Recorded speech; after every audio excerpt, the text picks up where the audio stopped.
Hi everyone! Welcome to O Friends Vlog. And yes, before I start this video, gusto ko lang magpasalamat sa lahat ng aking mga new subscriber. Hello po! Ako po pala si Franz. Welcome to my vlog. And sa lahat ng mga bashers, unti-unti na tayo nagkaka-bashers, nakakatuwa. Pero hindi rin ako nakakatuwa kasi minsan nagme-message sila sa akin. Alam mo yun, especially yung topic natin sa Dubai. So, babalikan ko yung Dubai, okay? Babalikan ko yung topic dyan sa Dubai. Pero ngayon, itatopic natin yung Turkey. Kasi, Turkey yan na po ang tawag nila ngayon, hindi na Turkey. Okay, let's start this topic. How to apply a tourist visa for Philippine passport holders, especially ordinary passport holders. Okay, since nandito ako sa Turkey at nagbabakasyon ng momshi nyo, ituturo ko sa inyo kung paano mag-apply ng mabilisan. At good news ha, hindi na kayo pupunta sa sa Turkish Embassy sa atin sa Pilipinas. Meron na silang tinatawag na agent TR. Sila yung nagpa-process ng ating mga papeles papunta dito sa Turkey as a tourist. Okay? So, eto na nga. Mabilisan lang to mga moms, sir. Ilalagay ko lang ang kanilang address. Makikita nyo ang kanilang address, ang kanilang WhatsApp number, at dyan nyo rin po sila kukontakin. Okay? You will send or you will contact them. What's the requirements? Isi-send nila sa'yo kung ano yung mga requirements. At ayun, sundan nyo lang kung ano ang mga dapat nyong gawin. Primary requirements. Ikaw ay employed, eto ang mga kailangan mo.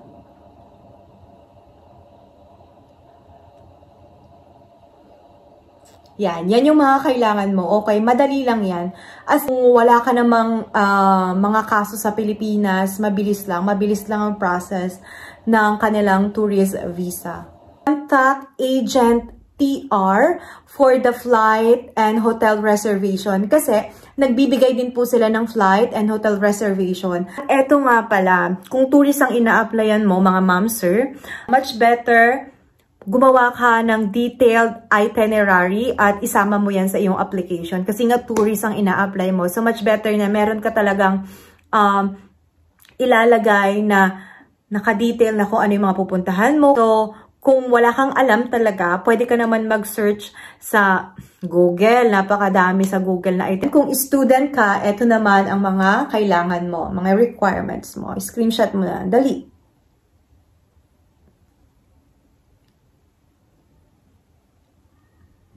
Ayan. And kung invited ka ng Turkish nationality or kung may mga kamag-anak ka dito or may jowables kang Turkish, eto mga kailangan mo.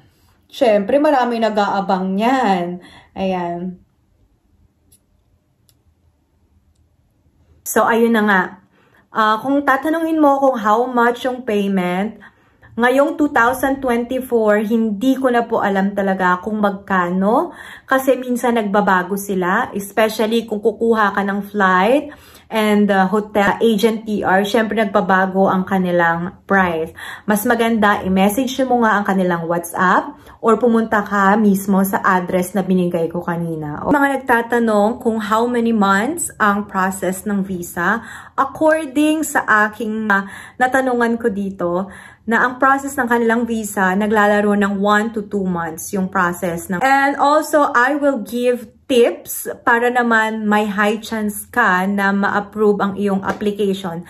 I think sa lahat naman, kasi ganito rin yung ginawa ko, nag-UK ako, sa mga in-applyan kong visa, naglalagay ako ng cover letter, especially nga kung tourist ka. Yung cover letter kasi, kung walang mga interview, parang yun na yung nagiging interview. In-explain ko doon kung bakit gusto kong pumunta ng Turkey, bakit gusto mong pumunta sa isang lugar. Kung wala ka namang idea, mag-search ka na rin sa Google ng iyong template, nagagayahin, baguhin mo na lang. And if you have travel history, mas magandang i-share mo rin yun. Yung mga stamp mo, ipaprint mo rin yun, isama mo na lahat. Ipakita mo na traveler ka talaga, gano'n. Sincere ka lang sa cover letter mo. At 80 to 90%, I'm sure makukuha mo or ma-approve ka dito sa Turkey. I-show mo rin yung proof of rootedness. Katulad din sa pag-a-apply mo sa Canada, pag-a-apply mo sa US, pag-a-apply mo sa Schengen. Lagi naman nating pinapakita yan na meron kang babalikan sa bansa natin. Kung meron kang car, kung meron kang house and lot, business, condominium, ipakita mo yan na meron kang pera sa bangko. Kita mo lahat ng meron ka sa Pilipinas na sabihin mong yayamanin ka, ganon. Lang patunayan na hindi tayo magi-illegal doon. Alam mo naman ang mga Pilipino, 'di ba? Pero wag niyong gagawin dito sa Turkey na mag-TNT kasi napakahirap po mag-apply ng trabaho dito sa Turkey, lalo na't hindi niyo alam ang kanilang language. And I'm sure may magtatanong dyan, oh ma'am, wala po akong mga ganyan, wala akong mga requirements. Girl, wag ka nang pumunta, charot. Hindi. Kung ano ka naman, kung invite ka naman ng Turkish nationality, syempre, lahat yun sa kanya, sagot niya lahat. Papakita niya lahat ng kanyang mga papers. Katulad ng in-screenshot mo kanina, yan yung mga kailangan niyang ipakita. At make sure na may laman din yung bank mo. Hindi lang puro yung sa kanya. Ipapakita mo rin yung bank certificate mo Ipapakita mo yan. Okay, bank certificate and bank statement. Napaka-importante. And please guys, wag na wag kayong magsisinungaling sa embassy nila kasi malalaman nila na dinadayan nyo sila at baka maban pa kayo dito sa country nila. So sayang naman, 'di ba? Being honest ka lang para ma-approve tayo sa ating visa pa Turkey. And reminder, please naman, paulit-ulit tayo sa lahat ng travel. Kung wala pa kayong visa, wag na wag kayong bibili ng flight ticket. I'm sure may magtatanong din dyan. Ma'am Shi, magkano yung pocket money or magkano yung kailangan kong dalahing pera papunta sa Turkey pag nagta-travel? Okay, mas maganda yung sobra-sobra para mas ma-enjoy mo yung ganda ng Turkey. Depende kung ilang araw ka dito. Kung 10 days ka dito, ang sasabihin ko sa'yo much better, $50 per day. Ayan, okay na okay yan. So, 10 days and then dito 50 per day. So, meron ka dapat $500. Okay? For me, much better magdala ka ng mas maraming pera. Okay? Para hindi ka na ma-question sa immigration. So, ayun lang. I think we are done. Kung meron kayong katanungan, i-message nyo lang ako or much better comment down. Before I say goodbye, I just wanna shout it out. Shout out sa aking mga kaibigan na patuloy na nagsasabing, i-shout out mo naman kami. Akala mo naman talaga.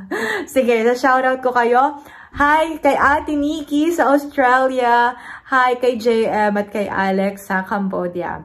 So, yan muna ang ating shoutout. So, next video na lang yung iba. Okay? So, that's it for today. And thank you so much to all my subscribers and to all my followers. Thank you. Thank you so much for watching. Bye-bye.